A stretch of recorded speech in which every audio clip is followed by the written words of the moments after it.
할 일은 이미 정해져 있어요. 마감도 알고 있죠. 시작해야 한다는 것도 너무 잘 알고 있습니다. 근데 막상 책상 앞에 앉으면 자꾸 다른 걸 하게 돼요. 유튜브를 켜거나 핸드폰을 짚거나 갑자기 방이 치워지고 싶어지거나 그러다 또 밤이 되고 또 자책하고 또 내일로 미루게 됩니다. 이 상황을 겪으면 주변에서 그리고 스스로도 이렇게 결론 내리기 쉬워요.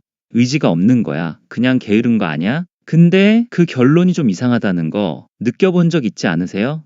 게으른 사람은 이렇게까지 자책하지 않거든요. 이 패턴을 가진 사람들은 대부분 잘하고 싶어서 힘든 거예요. 그게 문제의 핵심이에요.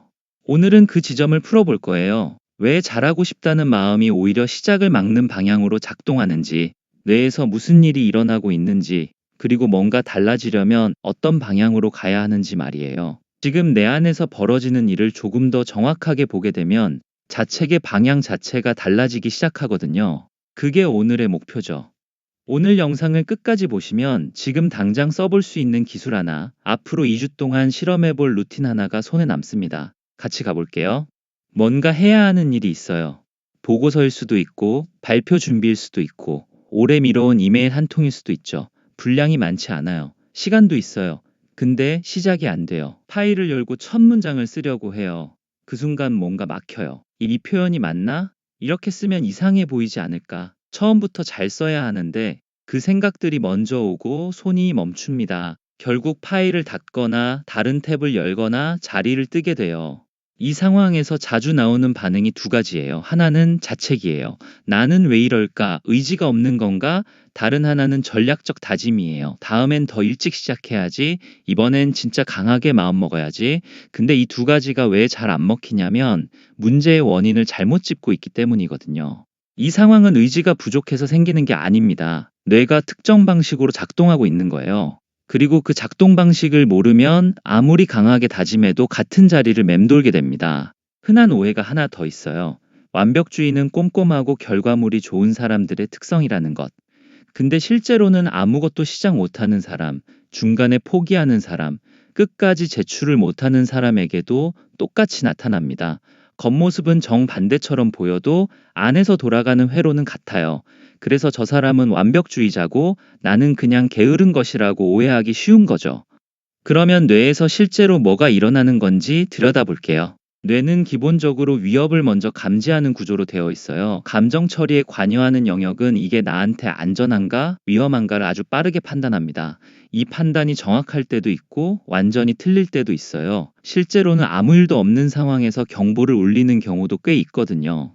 완벽주의 성향이 강한 사람에게는 뭔가를 시작하는 것 자체가 이 위협 신호로 등록되는 경우가 있습니다. 왜냐하면 시작은 곧 평가로 이어지고 평가는 실패 가능성을 의미하고 실패는 내가 충분히 잘하지 못했다는 증거로 연결되거든요. 논리적으로는 납득이 안 가죠. 그냥 초안인데, 그냥 시작인데, 근데 이 경보 회로는 논리보다 훨씬 빠르게 작동합니다. 비유를 하나 들어볼게요. 자동 번역기요.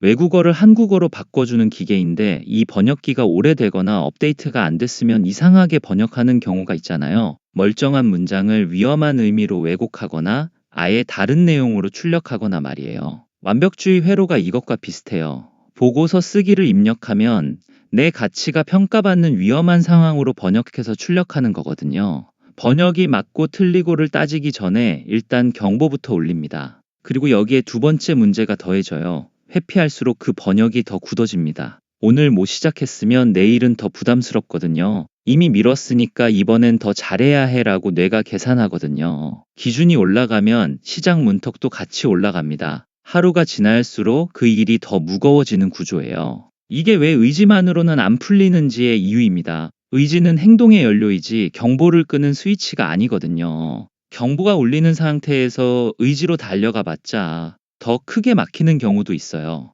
연구들을 보면 완벽주의 성향이 강할수록 실수나 평가에 대한 두려움이 더 크게 나타나고 그 두려움이 실제 수행 능력보다 행동 자체에 더 큰 영향을 미친다는 결과들이 있습니다. 못해서 못하는 경우보다 못할까봐 시작하지 못하는 경우가 훨씬 많다는 거죠. 정리하면 두 가지예요. 첫째, 뇌가 시작 이꼬르 평가 위험으로 자동 번역하고 있다. 둘째, 피할수록 그 번역이 더 강하게 굳어진다. 이 두 개가 맞물리면 잘하고 싶은 사람이 아무것도 못하는 사람처럼 보이는 상황이 만들어집니다. 이쯤 되면 많은 분들이 같은 방향으로 가요. 그러면 더 열심히 해야겠다. 더 강하게 마음먹어야겠다. 이번엔 진짜 밀어붙여야지. 근데 그게 바로 함정이에요. 지금 필요한 건 더 노력하는 게 아니라 더 정확한 방식입니다. 의지력으로 경보 회로를 억누르려 하면 두 가지 결과 중 하나가 나옵니다. 단기적으로 억지로 해내거나 아니면 더 지쳐서 더 오래 못하게 되거나. 솔직히 두 번째가 훨씬 자주 일어나죠. 경보는 억누른다고 꺼지는 게 아니거든요. 억누르는데 에너지를 쓰고 나면 실제 행동에 쓸 에너지가 줄어드는 거예요. 관점을 하나만 바꿔볼게요. 지금 못 시작하는 건 성격 탓이 아닙니다. 의지 부족도 아니에요. 뇌가 지금 이 일을 위험한 것으로 번역하고 있을 뿐이거든요.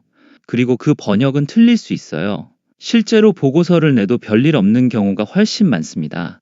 발표를 해봐야 대부분 무난하게 끝나요. SNS에 글을 올려도 생각보다 반응이 나쁘지 않죠. 뇌가 미리 시뮬레이션하는 최악의 시나리오와 실제 현실 사이에는 꽤 큰 간격이 있을 때가 많아요.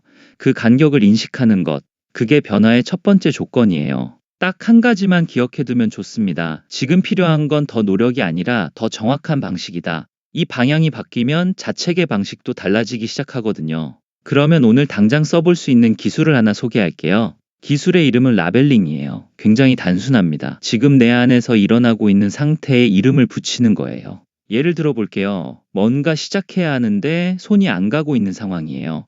이때 속으로 이렇게 말해봅니다. 지금 내 뇌가 이 일을 잘못될 것 같은 상황으로 번역하고 있구나. 그게 전부예요. 뭔가 극적으로 달라지는 건 아닙니다. 그냥 관찰이에요. 근데 이게 왜 효과가 있냐면 감정의 언어로 이름을 붙이는 행동 자체가 그 감정의 강도에 영향을 준다는 연구 결과들이 있거든요. 언어 처리 영역과 감정 반응 사이에 어떤 조절 관계가 있다는 식으로 설명되는데 너무 깊이 가지 말고 직접 체감해 보는 게 빨라요. 지금 같이 한번 해볼까요? 지금 이 순간 머릿속에 미루고 있는 게 하나 있다면 떠올려 보세요. 그리고 속으로 이렇게 말해봅니다. 내 뇌가 지금 그걸 위험 신호로 읽고 있구나. 어때요? 아주 조금이라도 그 일로부터 거리가 생겼다면 그게 맞는 방향이에요. 라벨링의 핵심은 감정 안에 푹 잠기는 게 아니라 뇌가 만들어낸 번역을 한 발 물러서서 바라보는 위치로 옮겨가는 거거든요. 그 위치 이동이 아주 작아 보여도 거기서부터 행동이 시작될 수 있습니다. 완전히 두렵지 않아지는 게 목표가 아니에요. 두렵더라도 움직일 수 있는 상태를 만드는 게 목표죠. 그 차이가 생각보다 크거든요. 이제 내 구체적인 장면에 대입해 볼게요. 세 가지입니다. 첫 번째, 보고서나 과제가 손에 안 잡히는 상황. 파일을 열었다 닫았다를 반복하고 있어요. 이럴 때 자주 일어나는 일이 뭔지 아세요? 머릿속에서 완성된 결과물을 먼저 상상하는 거예요. 그 완성본이 너무 멀게 느껴지면 시작 자체를 포기하게 됩니다. 이 패턴을 끊으려면 목표를 바꿔야 해요. 완성이 목표가 아니라 존재하게 만드는 것이 목표예요. 파일을 열고 제목 하나 쓰세요. 그 다음 목차 한 줄, 그 다음 첫 단락 두 문장. 뇌는 이미 존재하는 걸 이어가는 것을 훨씬 덜 위협으로 느끼거든요. 백지가 가장 무겁습니다. 뭐라도 하나 적혀 있으면 달라져요. 두 번째, 발표 준비가 안 되고 있는 상황. 슬라이드를 만들어야 하는데 어디서 시작해야 할지 모르겠는 거예요. 이 경우엔 완성도 있게 만들어야 한다는 기준이 출발을 막고 있는 경우가 많아요. 순서를 뒤집으면 됩니다. 디자인은 나중이에요. 일단 내용을 텍스트로만 쭉 나열해 보세요. 못생겨도 됩니다. 빠진 것도 있어도 돼요. 텍스트만 완성되면 디자인은 생각보다 훨씬 빨리 따라옵니다. 초안을 허용하는 것 자체가 이미 절반이에요. 세 번째, SNS에 글을 올리고 싶은데 계속 못 올리고 있는 상황. 쓰고 지우고 또 쓰고 또 지우고 결국 아무것도 안 올립니다. 이건 전형적인 평가 공포예요. 반응이 없거나 나쁘면 어쩌지 하는 시나리오가 행동보다 먼저 와버리는 거죠. 이럴 때 기준을 낮추는 것보다 효과적인 건 목적 자체를 바꾸는 거예요. 잘 보이려고 올리는 것에서 그냥 남기는 것으로 이동하면 뇌가 감지하는 위협 수준이 달라집니다. 평가가 목적이 아니면 평가 결과가 나빠도 목적이 달성된 셈이거든요. 세 상황에 공통점이 있어요. 완성을 먼저 두면 시작이 막힙니다. 시작을 먼저 두면 완성이 따라오는 구조예요. 이 순서를 뒤집는 게 완벽주의 자동 번역기를 우회하는 방식이에요. 단기 기술을 알았으니 이제 조금 더 길게 이 패턴을 바꿔가는 루틴을 얘기해 볼게요. 첫 번째 루틴 7일 기록이에요. 방법은 단순합니다. 미룬 순간이 생기면 그 자리에서 세 가지를 적는 거예요. 언제, 뭘, 어떤 느낌이었는지. 예를 들면 이런 식이죠. 오늘 오후 3시.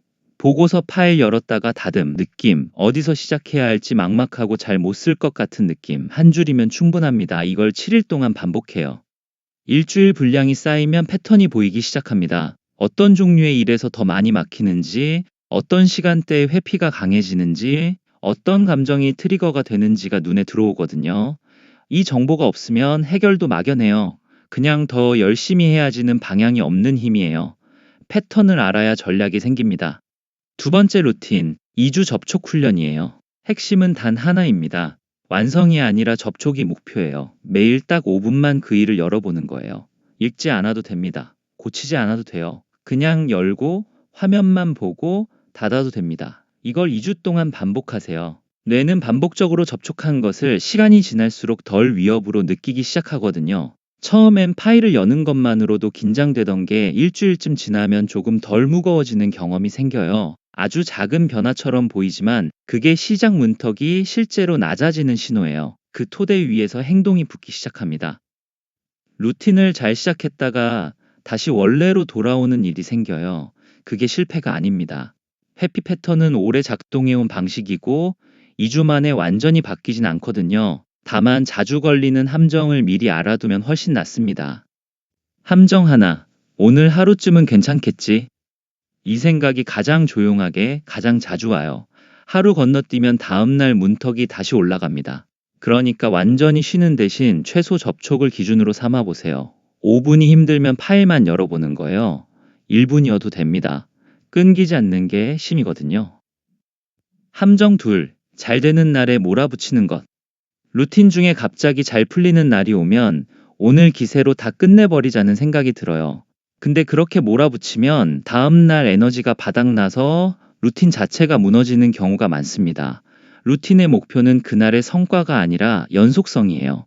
잘 되는 날도 정해진 선에서 멈추는 연습이 필요하거든요. 함정 셋, 루틴에도 완벽주의 기준이 붙는 것.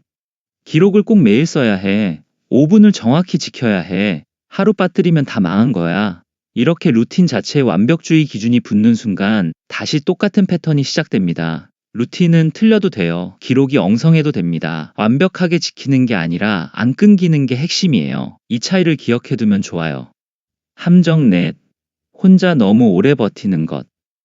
오늘 소개한 방법들이 잘 안 먹히거나 이 패턴 때문에 일상이 너무 많이 무너지고 있다면 심리 전문가와 이야기해보는 것도 하나의 방향이에요. 이건 포기가 아닙니다. 더 정확한 도구를 찾는 거예요. 그 선택을 너무 늦게 하지 않는 것도 용기 있는 행동이거든요. 오늘 이야기를 세 줄로 정리할게요. 하나, 완벽주의는 게으름이 아니에요. 뇌가 시작을 평가받는 위험 상황으로 자동 번역하는 데서 옵니다. 둘, 피할수록 그 번역은 더 강하게 굳어져요. 완성이 아니라 접촉부터 시작하면 번역이 조금씩 바뀌기 시작합니다. 셋, 지금 필요한 건 더 강한 의지가 아니에요. 더 정확한 방식이에요. 그게 이 회로를 우회하는 출발점이거든요. 마지막으로 하나만요. 오늘 집에 가면 미루고 있는 일을 완성하려 하지 마세요. 그냥 열어보는 것만 해보세요. 파일 열고 화면 보고 닫아도 됩니다. 그게 오늘의 전부여도 충분해요. 완벽하지 않아도 움직이는 것. 그게 오늘 가져갈 가장 단단한 조각이에요. 오늘은 완벽주의 이야기를 했습니다. 왜 잘하고 싶은 마음이 오히려 시작을 막는 회로로 작동하는지, 그리고 그 회로를 어떻게 우회할 수 있는지까지요. 보시면서 어느 장면에서 이거 내 얘기다 싶었나요? 라벨링이나 5분 접촉 중에 오늘 바로 써볼 만한 게 눈에 들어왔나요? 더 실전적인 심리 뇌과학 내용을 원하신다면 구독, 좋아요, 알림 설정 부탁드려요. 그게 이 채널이 계속 이런 내용을 만들 수 있는 이유가 되거든요. 궁금한 점이나 다음에 다뤄줬으면 하는 주제가 있으면 댓글로 편하게 남겨주세요.